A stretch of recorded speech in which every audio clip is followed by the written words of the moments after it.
నమస్కారం, చందు ఆర్కే న్యూస్కి స్వాగతం. హెడ్లైన్స్ చూద్దాం. నేడు మెగా డిఎస్సి నోటిఫికేషన్, పోస్టులు భారీగా పెరిగే అవకాశం.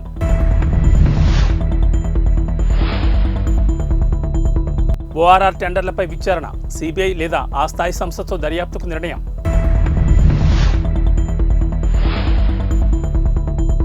బీఆర్ఎస్ కాంగ్రెస్లపై కిషన్ రెడ్డి ఫైర్, వచ్చే ఎన్నికల్లో బీజేపీకి ఓటు వేయాలని పిలుపు. నిరుద్యోగులకు తెలంగాణ ప్రభుత్వం నేడు తీపి కబురు చెప్పనుంది. రాష్ట్రంలో ఉపాధ్యాయ పోస్టుల భర్తీకి గాను మెగా డిఎస్సి నోటిఫికేషన్ విడుదల చేయనుంది.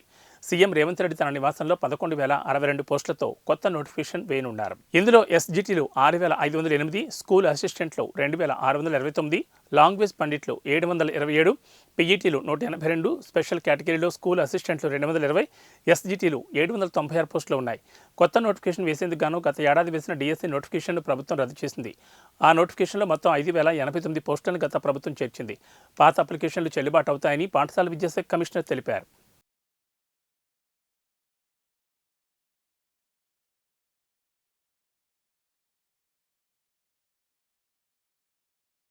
ఔటర్ రింగ్ రోడ్ టోల్ టెండర్ల విషయంలో సీఎం రేవంత్ రెడ్డి కీలక నిర్ణయం తీసుకున్నారు. ఈ టెండర్లలో అవకతవకలు జరిగాయంటూ మొదటి నుంచి ఆరోపిస్తున్న సీఎం దీనిపై సమగ్ర విచారణ జరిపించాలని నిర్ణయించారు. సిబిఐ లేదా ఆ స్థాయి దర్యాప్తు సంస్థకు విచారణ బాధ్యతలు అప్పగించనున్నట్లు ప్రకటించారు. సచివాలయంలో హెచ్ఎండి అధికారులతో సమీక్ష నిర్వహించిన సీఎం ఈ సందర్భంగా ఓఆర్ఆర్పై టోల్ టెండర్ల అంశాన్ని ప్రస్తావించారు. ప్రభుత్వానికి రావాల్సిన భారీ ఆదాయానికి గండిపడేలా తక్కువ ధరకే టోల్ టెండర్లు కట్టబెట్టారంటూ ఆగ్రహం వ్యక్తం చేశారు. కనీస ధర నిర్ణయించకుండా టెండర్లు ఎలా పిలిచారని హెచ్ఎండి అధికారులను ప్రశ్నించారు. ఇందులో ఎవరెవరి ప్రమేయం ఉంది, ఏ స్థలాలున్నాయి, ఎవరెవరు బాధ్యులు అనే విషయాలపై అన్ని కోణాల్లో తొలుత హెచ్ఎండిఏ పరిధిలో విచారణ జరపాలని ఆదేశించారు. టెండర్లలో అవకతవకలు, అనుసరించిన విధానాలు, ఫైళ్లు కదిలిన తీరుపై పూర్తి వివరాలతో ప్రభుత్వానికి నివేదిక ఇవ్వాలని హెచ్ఎండిఏ జాయింట్ కమిషనర్ ఆమ్రపాల్ని ఆదేశించారు. ఈ వ్యవహారానికి సంబంధించి ఏవైనా ఫైళ్లు మిస్ అయినట్లు గుర్తిస్తే సంబంధిత అధికారులు బాధ్యులైన ఉద్యోగులపై కేసులు నమోదు చేయాలన్నారు. హెచ్ఎండిఏ నుంచి పూర్తి నివేదిక అందిన తర్వాత కేబినెట్లో చర్చించి సిబిఐ లేదా అదే స్థాయి దర్యాప్తు సంస్థకు అప్పగిస్తామని చెప్పారు. టెండర్లకు ముందు ఓఆర్ఆర్పై టోల్ వసూలు ద్వారా ఏడాదికి 600 కోట్ల ఆదాయం వచ్చేదని అధికారులు సీఎం దృష్టికి తీసుకెళ్లారు. దీంతో 30 ఏళ్లకు 18,000 కోట్ల ఆదాయం వచ్చేదని, అలాంటిది 7,380 కోట్లకే ఎలా అప్పగించారని అధికారులను సీఎం రేవంత్ ప్రశ్నించారు. హెచ్ఎండిఏ అనుసరించిన టెండర్ విధానంతోనే ప్రభుత్వం 15,000 కోట్లకు పైగా నష్టపోయిందని సమావేశంలో ప్రాథమిక అంచనాకు వచ్చారు. హెచ్ఎండిఏ 2 కంపెనీలతో డీపీఆర్ తయారు చేయించడం, ప్రభుత్వ ఆదాయానికి నష్టం తెచ్చే డీపీఆర్ ఎంచుకోవాల్సిన అవసరం ఎందుకు వచ్చిందనే దానిపైన చర్చ జరిగింది. ఈ వ్యవహారంపై పలు అనుమానాలున్నందునే సమగ్రంగా విచారణ చేయిస్తే అన్ని నిజాలు బయటకొస్తాయని సీఎం అభిప్రాయపడ్డారు. టెండర్ దక్కించుకున్న సంస్థ ప్రభుత్వంతో చేసుకున్న ఒప్పందాన్ని చూపించి 49% వాటాను విదేశీ కంపెనీలకు అప్పగించిందని అన్నారు. విదేశీ కంపెనీలతో ఆ సంస్థ చేసుకున్న లావాదేవీలపై కూడా విచారణ జరపాల్సిన అవసరం ఉందన్నారు. కాంగ్రెస్ బీఆర్ఎస్లకు ఓటు వేస్తే దేశానికి లాభం లేదని, ఆ 2 కుటుంబ పార్టీలేనని కేంద్ర మంత్రి గంగాపురం కిషన్ రెడ్డి అన్నారు. విజయ సంకల్ప యాత్ర నియోజకవర్గ బహిరంగ సభకు ఆయన ముఖ్య అతిథిగా హాజరై ప్రసంగిస్తూ రాష్ట్రాన్ని బంగారమయం చేస్తానన్న కేసీఆర్ తన కుటుంబాన్ని బంగారమయం చేసుకున్నారని ఎద్దేవా చేశారు. పార్లమెంట్ ఎన్నికల తర్వాత ఆయన రాజకీయాల నుంచి తప్పుకున్న ఆశ్చర్యమేమీ లేదని జోస్యం చెప్పారు. మోడీ బలమందు ఓడిన రాహుల్ కాంగ్రెస్ పార్టీ అధ్యక్ష పదవి నుంచి తప్పుకొని 6 మాసాల పాటు విదేశాలకు వెళ్లిపోయాడన్నారు. రానున్న 5 ఏళ్లు దేశానికి మోడీ అవసరముందని, హ్యాట్రిక్ గెలుపు కోసం మనమంతా కృషి చేద్దామన్నారు. ప్రధానమంత్రి నరేంద్ర మోడీని యావత్ ప్రపంచం కావాలని కోరుకుంటుందన్నారు. కుట్రలు, కుతంత్రాలు, ఉగ్రదాడులతో దేశాన్ని ఉక్కిరిబిక్కిరి చేసిన దాయాది దేశాన్ని ఒక్క వేటితో మట్టి కరిపించి వెన్నులో వణుకు పుట్టించిన భరతమాత ముద్దుబిడ్డ మోడీ అన్నారు. పాలనలో వైఫల్యాలు చర్చిస్తూ ఆహార సంక్షేమంలో కొట్టుమిట్టాడుతుందన్నారు. రానున్న పార్లమెంట్ ఎన్నికల్లో రాష్ట్రంలో ఎంఐఎంతో సహా 17 స్థానాల్లో బీజేపీ విజయం ఖాయమన్నారు. బీఆర్ఎస్కు ఒక్క సీటు కూడా రాదన్నారు. గెలిచినా ఏం చేస్తారో వారికే తెలియదన్నారు.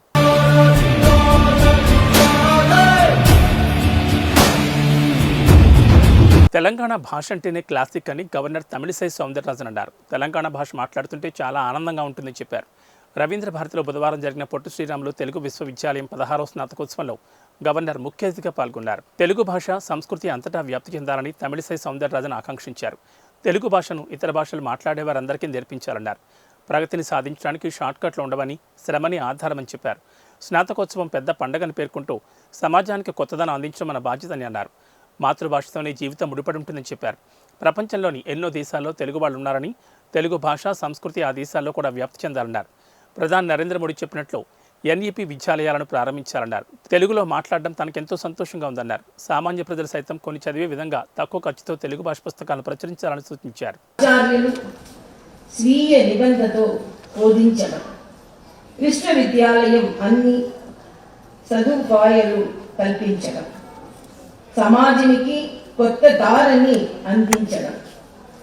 వీటన్నిటి సమాహోరమే స్నాతకోత్సవం. మాతృభాష మన జీవితంతో పుడుతుంది. మాతృభాష మన చైతన్యంతో ముడిపడి ఉంది. మాతృభాష మనల్ని ప్రకటిస్తుంది. మాతృభాష మనకు మార్గదర్శకం. తెలంగాణ మాతృభాష మరియు క్లాసిక్ భాష. పలుకుతున్నప్పుడు ఆనందాన్ని ఇస్తుంది. పలికినప్పుడు ఆసక్తిని రేకెత్తించే భాష. అందుకే మహాకవి భారతిని పాడారు, సుందర తెలుగులో పార్టీ చేసుకుందాం. తెలుగు మాట్లాడే ప్రజలు అనేక రాష్ట్రాలు మరియు అనేక దేశాలను ఉన్నారు. అక్కడ మన సంస్కృతిని చాటుతున్నారు. అక్కడ మన సంస్కృతిని ఔన్నత్యం గురించి మాట్లాడుతున్నారు. ఇక్కడ గ్రాడ్యుయేట్ అందరిని నేను అభినందిస్తున్నాను. మీరు ఈ తెలుగు భాష పూల పరిమళంలా వ్యాపిస్తున్నారు. ఈ తెలుగు భాష సంస్కృతి అందరికీ చేరాలి. ఇతర భాషలు మాతృభాషగా ఉన్న వారికి కూడా తెలుగు నేర్పించాలి. అలా చేస్తే సోదర భావం ఏర్పడుతుంది. రాష్ట్రాల మధ్య స్నేహం పెరుగుతుంది. ఈ విశ్వవిద్యాలయంలో ఎన్నో గొప్ప పుస్తకాలు ముద్రించబడ్డాయి. ఈ సంవత్సరం మొత్తం దానికి సామాన్యులను చేరవేల చిన్న చిన్న పుస్తకాలను ముద్రించాలని అనుకుంటున్నాను. తక్కువ ఖర్చుతో కూడిన ప్రజలను సామాన్యులు చదవగలిగేలా ప్రచురించాలి. అదే విధంగా ఈ పుస్తకాలు ఎక్కువ ప్రచురించాలి. ఎందుకంటే ఇది టెక్నాలజీ ప్రపంచం. అందుకే మనం ప్రధాని మంత్రి మోడీ గారి ఈ పందేలు టెక్రేట్ అని చెబుతున్నారు. NUP అనుసరించి విశ్వవిద్యాలయాన్ని అభినందించండి. NUP విద్యార్థులను తరగతి గది నుండి ప్రపంచ స్థాయికి తీసుకెళ్లడం. మీరు అందరూ కష్టపడి ముందుకు రావాలి. ప్రగతి సాధించడానికి షార్ట్ కట్ లేదు, శ్రమే మూలధనం. నేను తెలుగులో మాట్లాడితే చాలా సంతోషంగా ఉంది. నేను నా మాతృభాష తమిళని అమితంగా ప్రేమిస్తున్నాను. మా అన్న భాష తెలుగు అంటే నాకు చాలా గౌరవం. అందరం కలిసి ఈ దేశాన్ని ఉత్తరిస్తాం. ఇక్కడ తెలుగు పండుగలు అన్నీ ఉన్నారు. ఇక్కడ తెలుగులో మాట్లాడుతున్నాను. తమిళ్లో ఒక్క సామెత ఉంది, నగర వ్యాపారులలో బంగారు సూదులు అమ్మినట్లు. మన మధురమైన భాష తెలుగులో మాట్లాడేందుకు ప్రయత్నించాను. నేటి నుండి మేడారం హుండీల లెక్కింపు జరగనుంది. హుండీ లెక్కింపునకు అధికారులు అన్ని ఏర్పాట్లు చేశారు. హనుమకొండలోని టీటీడీ కళ్యాణ మండపంలో హుండీ ఆదాయాన్ని దేవాదాయ శాఖ అధికారులు లెక్కించనున్నారు. 10 రోజుల పాటు ఈ లెక్కింపు కొనసాగనుంది. హుండీ లెక్కింపు కేంద్రం లోపల బయట సీసీ కెమెరాలు, భారీ పోలీస్ బందోబస్తును అధికారులు ఏర్పాటు చేశారు. మేడారం మహాజాతరలో మొత్తం 512 హుండీలను అధికారులు లెక్కించనున్నారు. లెక్కించిన నగదును బ్యాంకులో ఏ రోజుకు ఆ రోజు అధికారులు జమ చేయనున్నారు. ఈసారి మేడారం జాతర ఆదాయం పెరుగుతుందని అధికారులు అంచనా వేస్తున్నారు.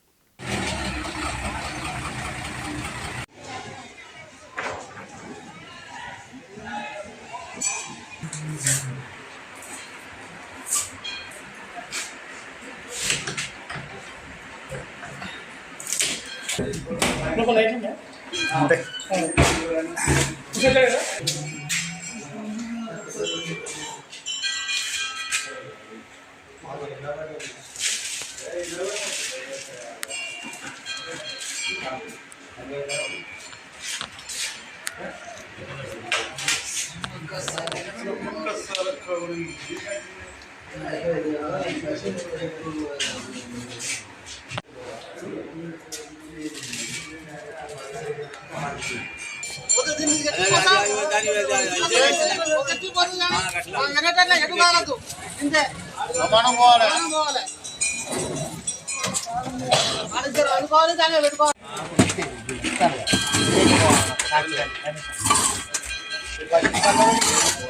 డూప్లికేట్ అది కెమెరా కనబడుతుంది.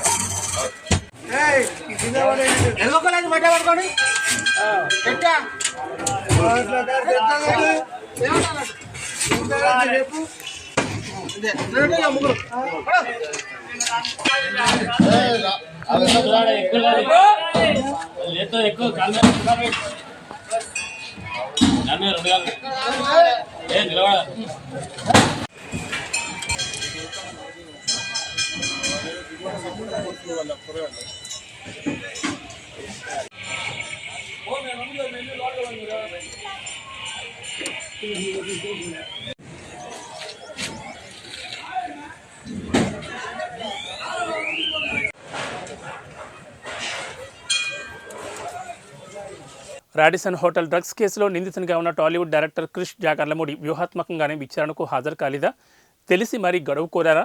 ఈ ప్రశ్నలకు వైద్య వర్గాల నుంచి అయ్యుండొచ్చన్న సమాధానాలు వినిపిస్తున్నాయి. రాడిసన్ హోటల్ కొకైన్ పార్టీ కేసులో డైరెక్టర్ క్రిష్ జాగర్లమూడి నిందితునిగా ఉన్నారు. పార్టీ జరిగినప్పుడు తాను హోటల్కు వెళ్ళినట్లు స్వయంగా క్రిష్ జాగర్లమూడి చెప్పారు కూడా. అయితే తాను అరగంట పాటు అక్కడ ఉండి ఆ తర్వాత వెళ్లిపోయానని, ఎలాంటి డ్రగ్స్ తీసుకోలేదని చెప్పారు. డ్రగ్స్ టెస్టులకు తాను సిద్ధమని కూడా ప్రకటించారు. మరోవైపు మాదాపూర్ డీసీపీ వినీత్ సైతం క్రిష్ జాగర్లమూడికి డ్రగ్ పరీక్షలు జరిపిస్తామని ప్రకటించారు. అయితే టెస్టులకు సిద్ధమన్న క్రిష్ జాగర్లమూడి ఆ తర్వాత తాను ముంబైలో ఉన్నానని, విచారణకు శుక్రవారం లేదా శనివారం హాజరవుతానని పోలీసులకు సమాచారం ఇచ్చారు. కాగా వ్యూహాత్మకంగానే క్రిష్ పోలీస్ విచారణకు గడువు తీసుకున్నట్లుగా అనుమానాలు వ్యక్తమవుతున్నాయి. సీనియర్ ఫోరెన్సిక్ డాక్టర్లు చెబుతున్న ప్రకారం కొకైన్ సేవిస్తే దాని ఆనవాళ్లు రక్తంలో 2 రోజుల వరకు ఉంటాయి, మూత్రంలో 3 రోజుల వరకు కనిపిస్తాయి, ఉమ్మిలో 2 నుంచి 3 రోజుల వరకు కొకైన్ ఆనవాళ్లు కనిపిస్తాయి. తరచుగా సేవించే వారి వెంట్రుకల్లో 90 రోజుల వరకు కొకైన్ అవశేషాలు దొరుకుతాయి. ఈ నేపథ్యంలోనే పోలీసులు డ్రగ్ టెస్టులు జరిపిస్తే ఎలాంటి ఆధారాలు దొరకకుండా క్రిష్ జాగర్లమూడి విచారణకు గడువు కోరినట్లుగా తెలుస్తోంది. రాజన్న సిరిసిల్ల జిల్లా తెలంగాణలో ప్రసిద్ధ పుణ్యక్షేత్రమైన వేములవాడ శ్రీ రాజరాజేశ్వర స్వామిని దర్శించుకోవడానికి నిత్యం వేలాది మంది భక్తులు వస్తూ ఉంటారు. రాజన్న దర్శనానికి వచ్చే అధిక శాతం మంది పేద భక్తులే. వీరికి నాణ్యమైన భోజనం తక్కువ ధరకు అందించాలన్న సంకల్పంతో దాదాపు 10 సంవత్సరాల క్రితం లక్ష్మీ గణపతి కాంప్లెక్స్ ఎదురుగా క్యాంటీన్ అట్టహాసంగా ఆలయ అధికారులు ప్రారంభించారు. అయితే గత 2 సంవత్సరాల క్రితం కరోనా నేపథ్యంలో మూతపడ్డ క్యాంటీన్ నేటి వరకు తెరుచుకోలేదు. తెలంగాణలోని అన్ని పుణ్యక్షేత్రాల్లో ఇదే విధంగా ప్రారంభించిన క్యాంటీన్లు తెరుచుకున్నాయి. వేములవాడ ఆలయ అధికారులు నిర్లక్ష్య ధోరణితో తమకేమీ పట్టనట్లు వ్యవహరించడం పలు విమర్శలకు తావిస్తోంది. రాజన్న ఆలయం భక్తులతో కిటకిటలాడిన వారికి కనీస సౌకర్యాలు కల్పించడంలో ఆలయ అధికారులు ఘోరంగా విఫలమయ్యారు. కనీసం తాగునీరు అందించడానికి కూడా శ్రద్ధ చూపకపోవడంతో భక్తులు అల్లాడిపోతున్నారు. ఇప్పటికైనా ఆలయ అధికారులు కళ్ళు తెరిచి మూతపడ్డ క్యాంటీన్ వెంటనే తెరవాలని భక్తులు డిమాండ్ చేస్తున్నారు.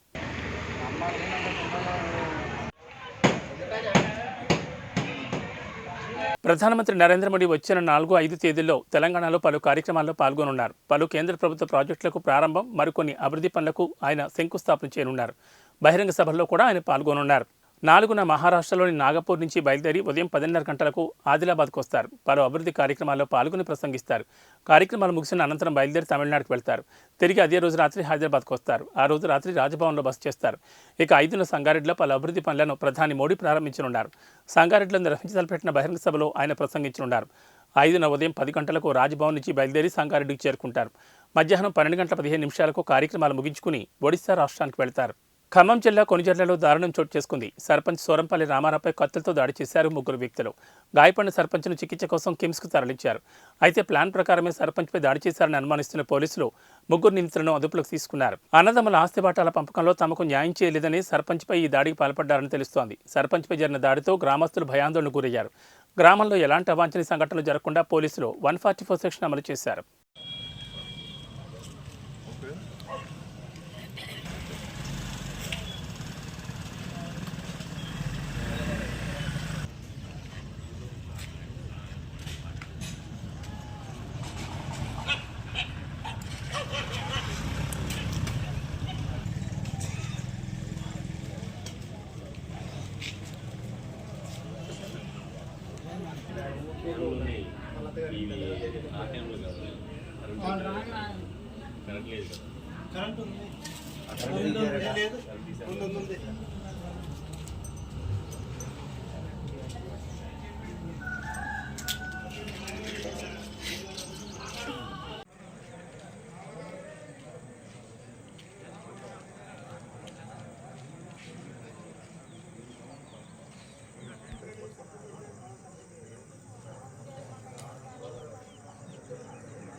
ఏవీ బులెటిన్ విశేషాలు. నమస్కారం.